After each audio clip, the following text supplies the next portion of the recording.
Right, we have something for you before you go, because we have probably one or two questions there, the last ones, and then we have a surprise announcement coming soon. So this is like they do on TV, right? So this is what we're going to do. Question from him, please. Assalamu alaikum. Alaikum salam. My name is Mohan. I am working for National Paints. Okay. My question is, the Holy Quran is from God. How can you prove it? All right. Thank you. Brother asked me the question that how can you prove that the glorious Quran is from Almighty God? Brother, I've given a lecture, Is the Quran God's Word? Which is about approximately 2 hours lecture.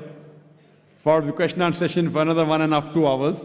We don't intend doing here. But surely I would ask one of the volunteers to give you that DVD, Is the Quran God's Word?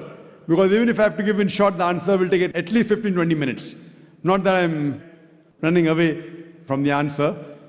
Okay, fine. At least in a few minutes, I'll just try. The time is short, that is the only thing.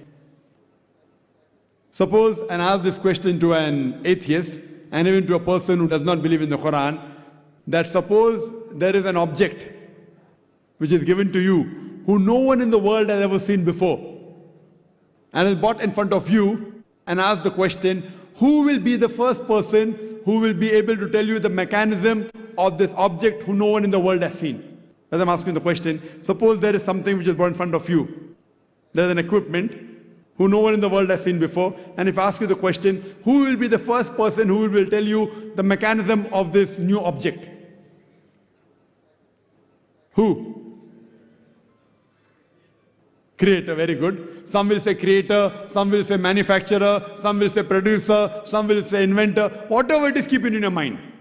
Now ask your next question. That's how did our universe come into existence? The person who has knowledge will tell us that first our universe was one primary nebula. Then there was a secondary separation, then the Big Bang, which gave rise to galaxies, the stars, the sun, and the planet Earth on which we live. When did you come to know? He will tell you we came to know about 35 years back, 40 years back. Big Bang. Now this thing is mentioned in the Quran 1400 years ago in Surah Anbiya, chapter number 21, verse number 30, where it's mentioned, Avalam yaral lazina kafru. Do not the unbelievers see anna samawati wal arda kanat ratkan fasaknahuma, that the heavens and the earth were joined together and we clove them asunder. This Big Bang we're talking about is mentioned in the Quran in a nutshell 1400 years ago. Some will say, maybe it's a fluke. No problem, don't argue with it.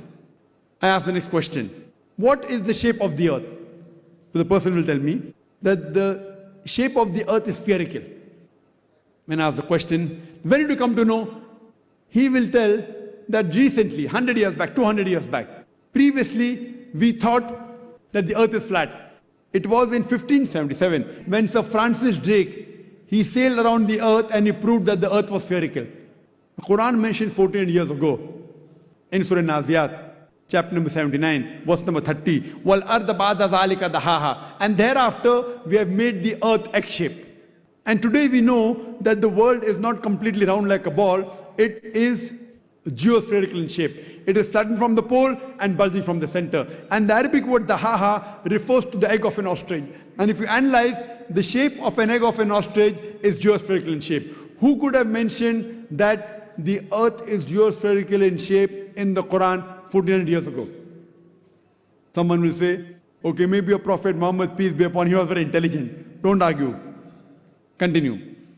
When we ask the atheist or a person who doesn't believe in the Quran that the light of the moon, is it its own light or reflected light? So he will tell us that previously we thought that the light of the moon was its own light. Recently, 100 years back, 200 years back, we came to know that the light of the moon is reflected light of the sun.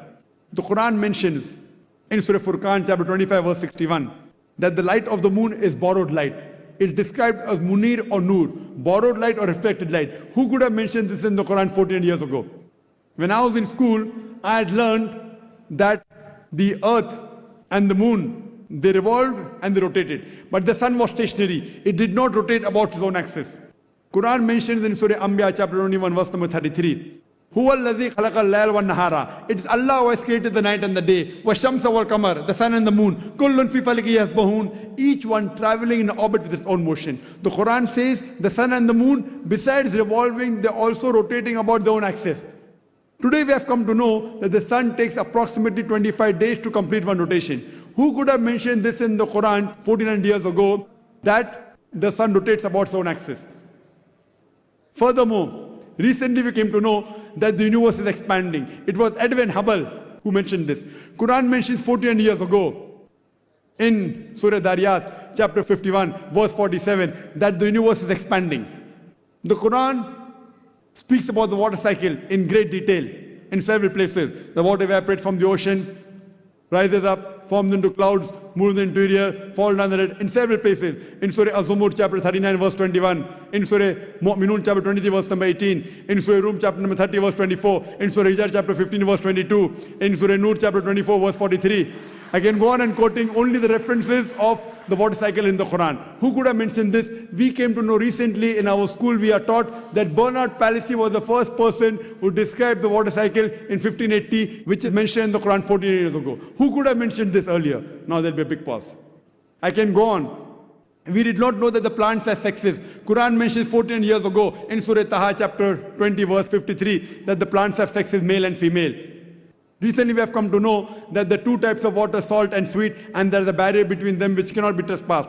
It's mentioned in the Quran in Surah Rahman chapter 55 verse number 19 and 20. It's also mentioned in Surah Furqan chapter 25 verse 53 about the same thing. The Quran speaks about embryology, the Quran speaks about medicine, the Quran speaks about genetics. I can go on and give a lecture of us together. Who could have mentioned this 14 years ago? Brother, who could have mentioned that? What's the answer? Who? Creator, manufacturer, inventor, producer. This creator, this manufacturer, this inventor, we Muslims call as Allah, which you call as God. So this Quran can be proved scientifically that the word of God. Because Quran, the word of God, is far superior to science. Today, science is the yardstick for many of them. I'm not trying to take the help of science. I'm using your yardstick, science, along with my yardstick, the Quran, which is far superior, and I'm trying to prove to you what your yardstick has mentioned today, Quran has mentioned 14 years ago. So with the help of your yardstick, the science, I'm trying to prove to the non-Muslims that the Quran is the last and final revelation of Almighty God, who we call as Allah. For more details, refer to my video cassette, Is the Quran God's Word?, in which various ways I have proved that Quran is the word of God. Hope that answers the question. Thank you so much.